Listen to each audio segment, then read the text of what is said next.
Assalamualaikum warahmatullahi wabarakatuh. Kembali lagi bersama Hila Kila Sepiani dari Kreatifah di podcast Fahmili. Cerita mereka, inspirasi kita. Kali ini coba tebak, kita mau podcast sama siapa nih?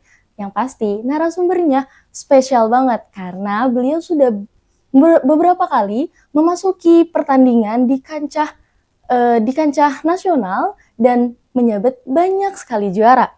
Siapa lagi kalau Kak Nur Azlia Rahmantia, program studi sastra Inggris semester 4.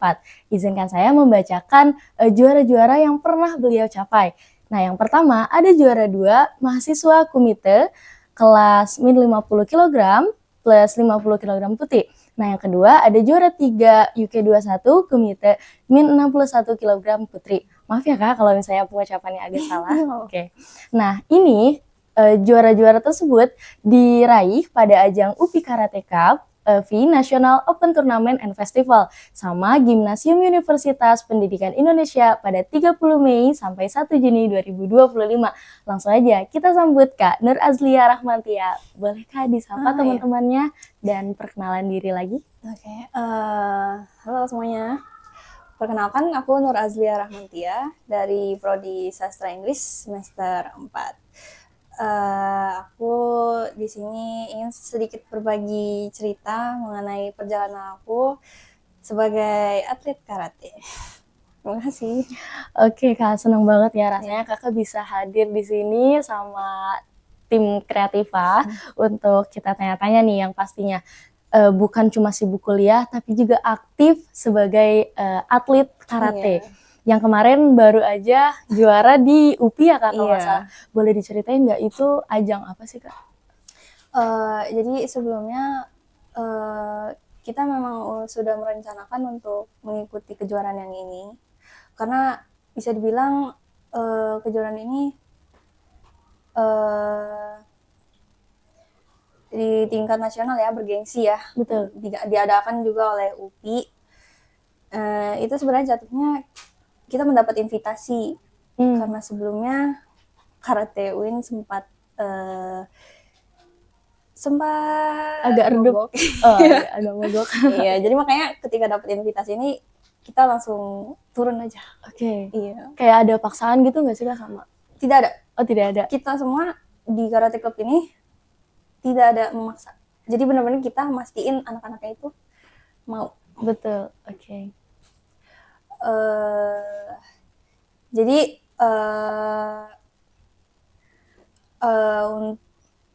kita apa namanya? Iya, ajang karate ini kan di UPI ya Kak? Iya. Boleh diceritain nggak berapa hari mungkin di situ? Karena kan pasti namanya pertandingan nggak mungkin 1 hari. Enggak. Untuk pertandingannya sendiri itu 3 hari ya. 3 hari 2 malam. Kalau untuk menginapnya itu seminggu. Seminggu. Iya, oke. Kita di Bandung seminggu. Itu kita jalan hari Rabu kalau nggak salah. Hari Rabu siang naik kereta. Itu perjalanan lumayan jauh ya, 4 jam. Wow. Ya karena dari Tangerang ke Bandung. Iya. Oke. Itu capek banget.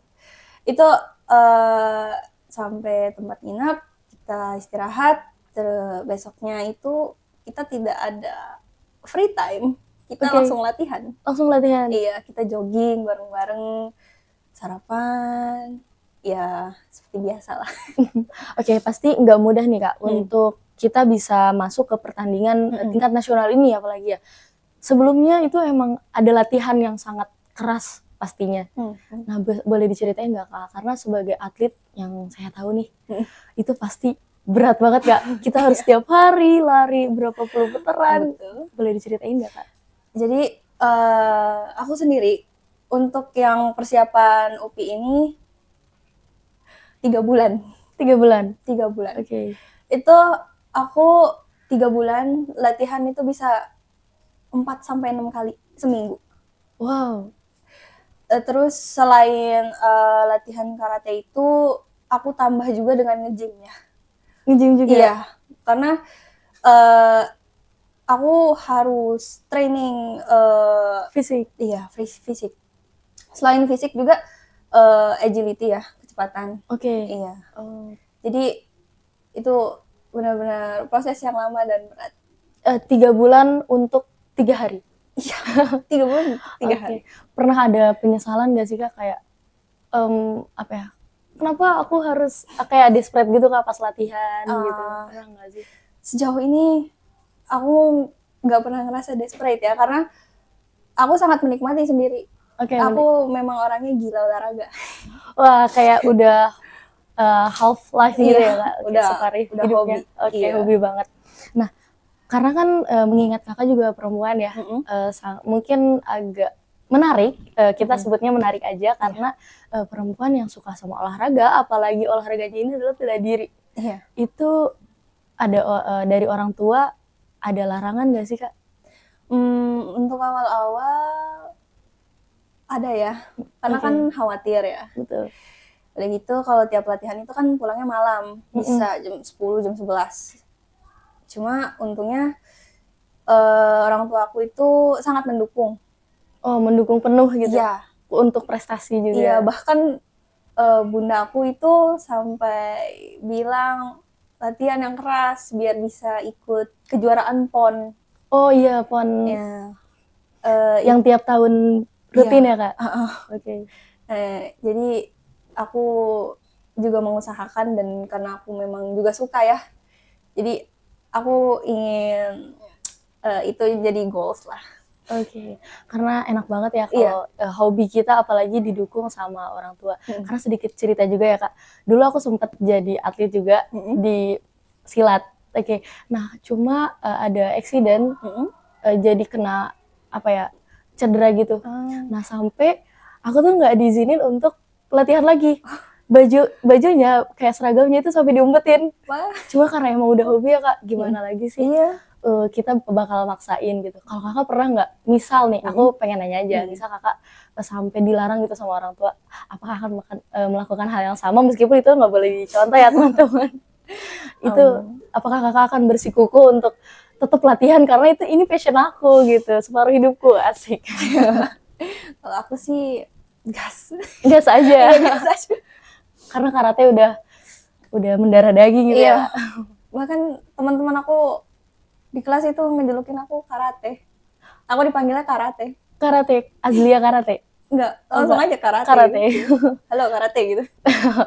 Biasanya kayak kalau di silat kan ada salamnya gitu ya Kak, kalau karate ada nggak? Ada. Gimana tuh Kak? Salamnya itu gini. Boleh dicontohin? Us. Satu kata, itu salam apa tuh Kak? Salam pembuka, salam penutup? Semuanya. Semuanya? Untuk nyapa, untuk say goodbye. Iya, pakai itu. Itu kan kalau salam. Kalau misalnya kayak ini deh Kak, misal kita mau ngambil poin dari lawan, boleh dikasih lihat kepada kita poin ya. Kalau di karate itu, kalau sebelum mulai itu kan kita bowing ya, membungkuk gitu. Itu nanti wasitnya itu akan berteriak sobu hajime.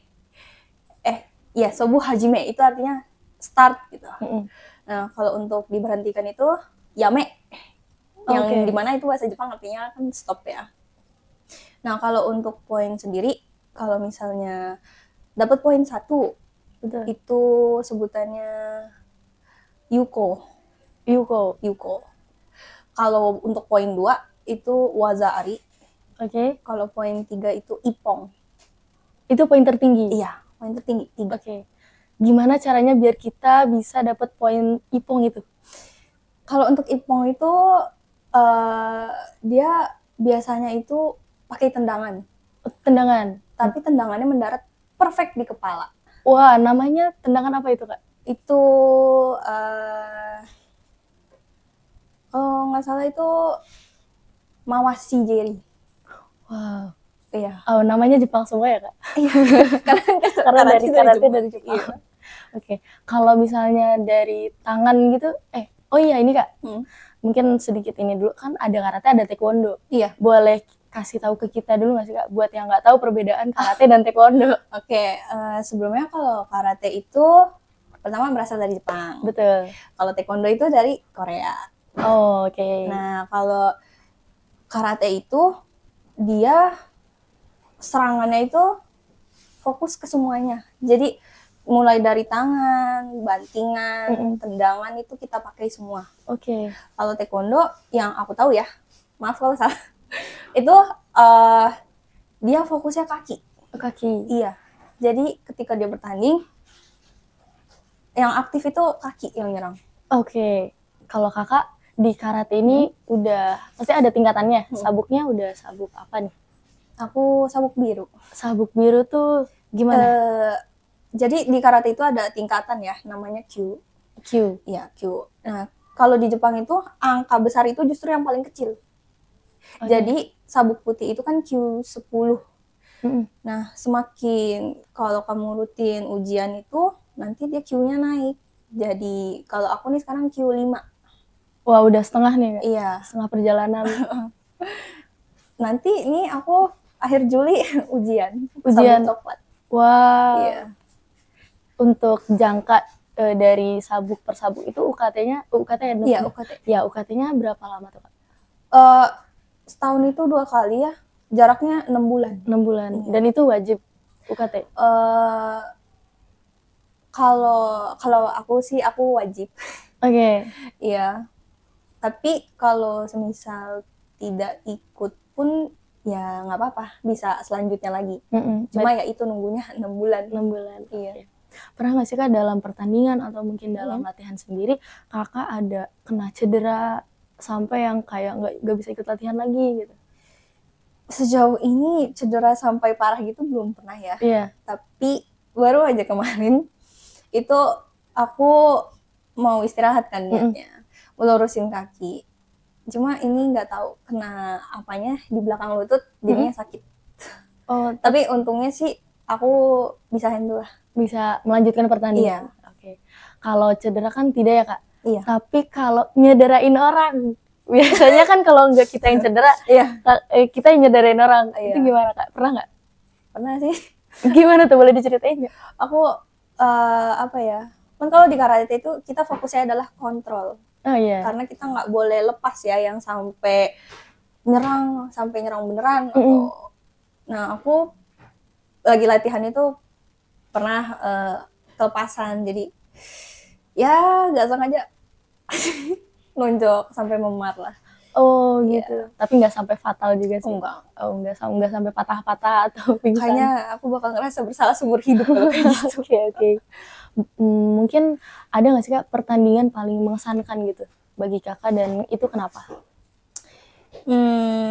Sebenarnya aku baru kemarin juga ya, tanggal 19 itu aku ikut di Pomprov. Iya. Wow. Itu full invitasi, nggak bayar. Jadi itu semua universitas yang ada di Jakarta itu nurunin. Jadi makanya berhubung yang Karate Win dapet nih, kita hajar aja. Dan itu waktunya itu cuma 2 minggu dari yang UPI kemarin. Oh, setelahnya? Iya. Wow. Nah, itu adalah menurutku yang paling berkesan. Kenapa tuh Kak? Karena aku kan jatuhnya masih baru ya. Aku belum terlalu lama di karate. Oh, sebelumnya belum pernah ikut karate? Iya, belum. Oh, berarti baru masuk kuliah dan baru ikut karate dan udah jatuh cinta ini. Itu ya, lanjut Kak. Aku lawan aku itu memang yang sudah banyak yang berpengalaman ya. Jadi ya bisa dibilang hampir semuanya brutal. Wow. Ya. Brutalnya gimana Kak?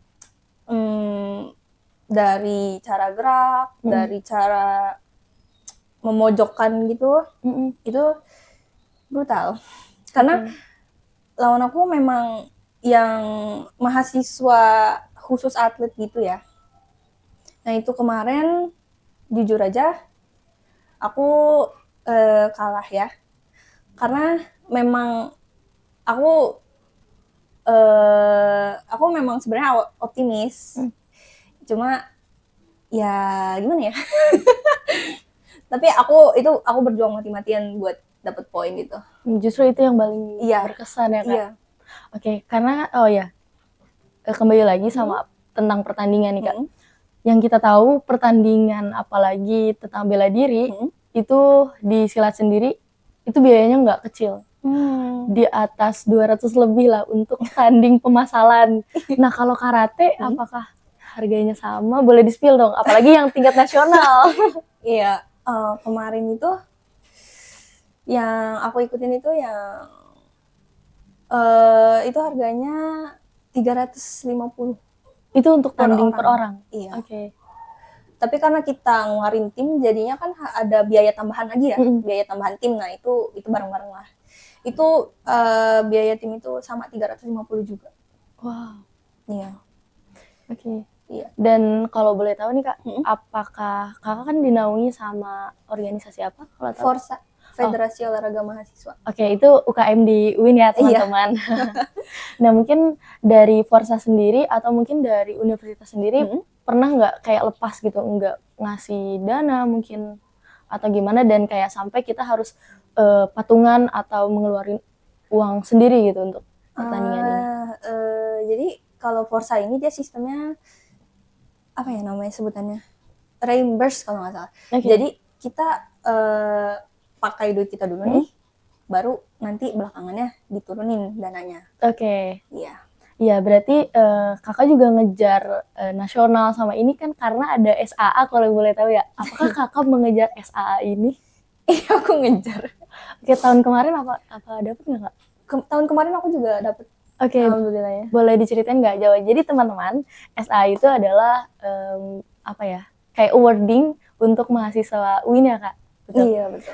Student Achievement Award yang diadakan setiap tahun, dan itu total hadiahnya ratusan juta. Nah, jadi untuk mahasiswa yang mempunyai karya atau bahkan mereka pernah berlomba di tingkat nasional bahkan internasional, itu akan mendapat rewarding dan berupa award dari UIN Syarif Hidayatullah Jakarta itu sendiri. Nah, Kak, salah satunya adalah Kak Azlia nih yang penerima SAA Award. Boleh ceritain nggak Kak, SAA itu gimana yang Kakak dapetin? Iya, jadi waktu itu tanding ketiga ya. Alhamdulillahnya aku dapet emas. Wow, di tingkat? Itu nasional. Wow. Itu aku dapet info kan, ada SAA nih.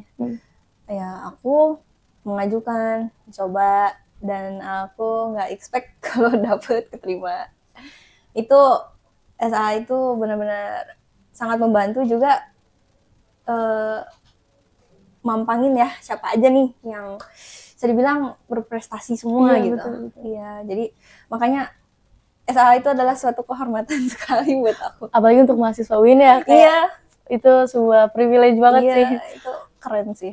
Iya, kalau boleh tahu nih Kak, Kakak dapat berapa nih nominalnya? Kemarin dengar-dengar 500 juta sih totalnya. Iya, itu aku kemarin sih dapat ya 1 juta. Oke, untuk satu medali atau gimana nih? Iya, 1 medali. Kemarin aku soalnya ngajunya 1 doang. Oke, berarti kalau misalnya 3 atau lebih mungkin kita bisa nominalnya lebih besar ya? Itu aku nggak tahu. Oke, nah ngomongin tentang awarding ya Kak, Kakak pernah nggak dapet pertandingan yang dimana awardingnya tuh sangat besar gitu? Sebenarnya kemarin ini Pomprov. Gimana tuh Kak? Jadi dia itu ada kategori seperti juara umum ya. Nah, juara umum itu biasanya yang memang kalau misalnya nih satu universitas ngirimnya di hampir di semua kategori nih. Nah, itu kalau mereka menang, entah juara 2, 3 atau itu juara umum. Dapat hadiah award pula, uang pula. Oke, kalau boleh tahu berapa? Kemarin berapa ya? Aku kurang tahu sih. Tapi kalau nggak salah sih bisa 10 juta ke atas ya. Oh wow. Iya. Oke teman-teman, nah jadi karena di bela diri ini banyak ya awardingnya seperti yang kita tahu, sampai bahkan ada puluhan juta. Nah tapi nggak bisa dipungkiri juga bahwa apa ya, perjuangannya dan akses kita untuk masuk ke pertandingan itu juga nggak murah gitu ya. Jadi kalau teman-teman berpikir atlet-atlet ini hanya mengeluarkan tenaga, tentu tidak ya Kak. Karena semua bermain di situ.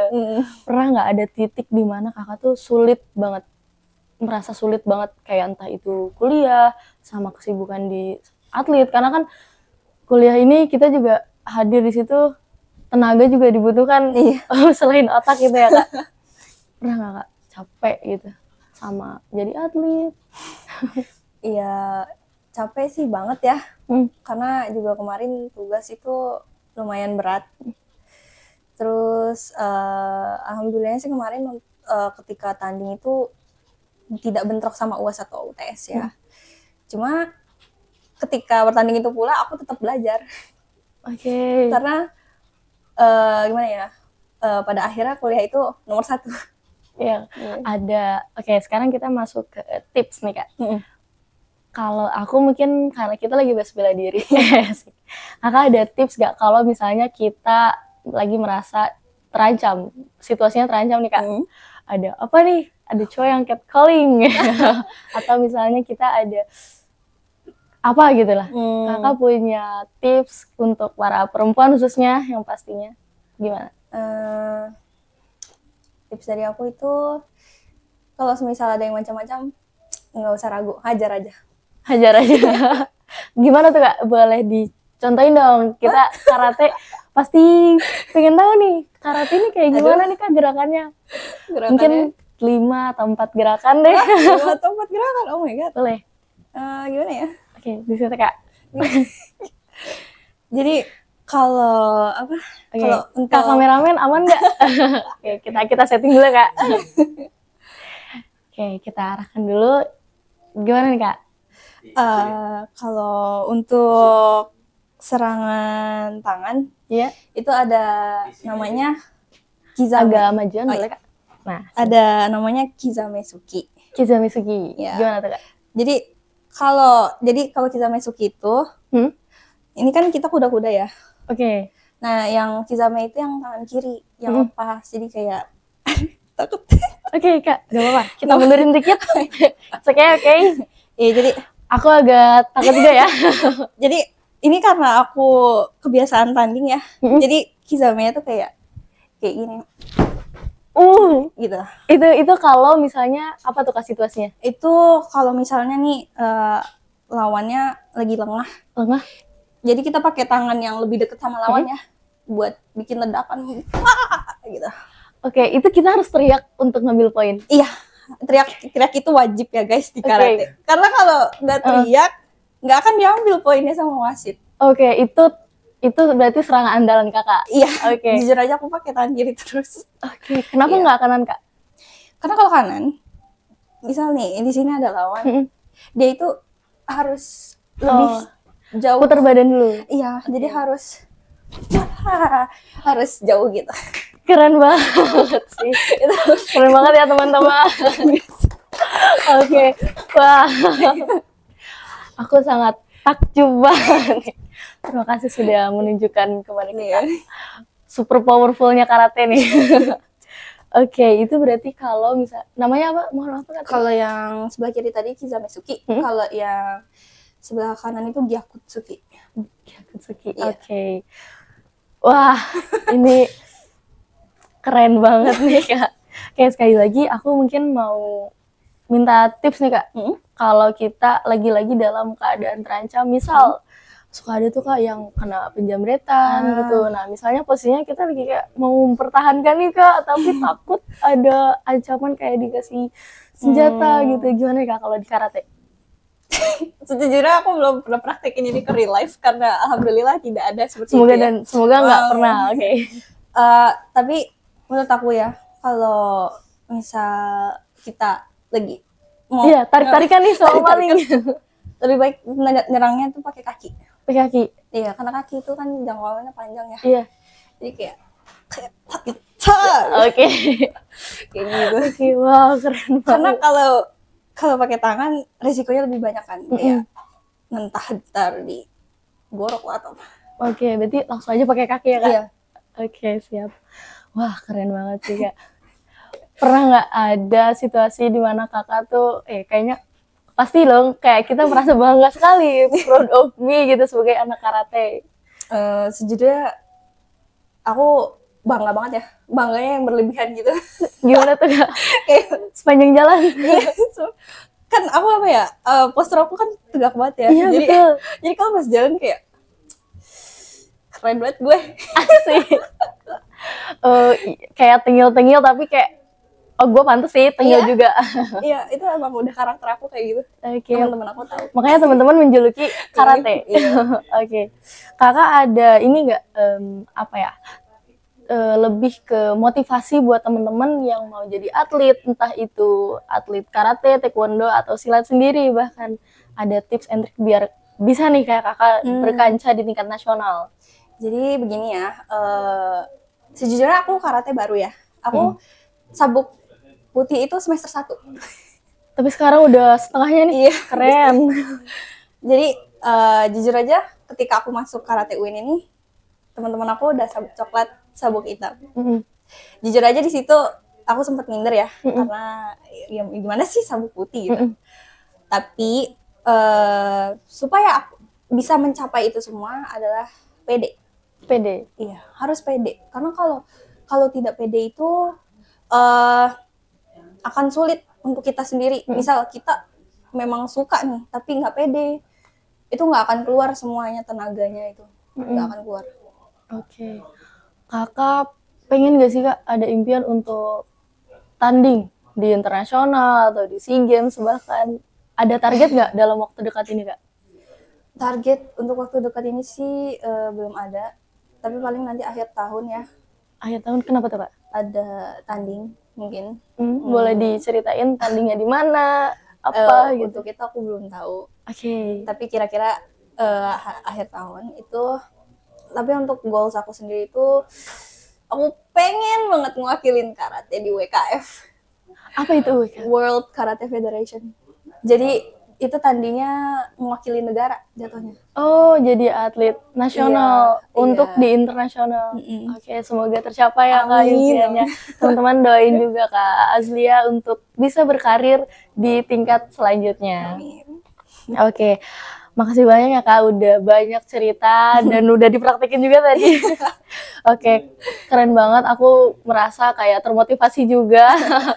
Oke, dengan dengar perjuangan kakak, bahkan cerita-cerita kakak juga turut senang juga karena orang tuanya ikut membantu gitu, dan kayak ikut bangga juga mewakili UIN bisa menyabet banyak juara di berbagai pertandingan di tingkat nasional dan semoga bisa bertambah lagi di tingkat internasional.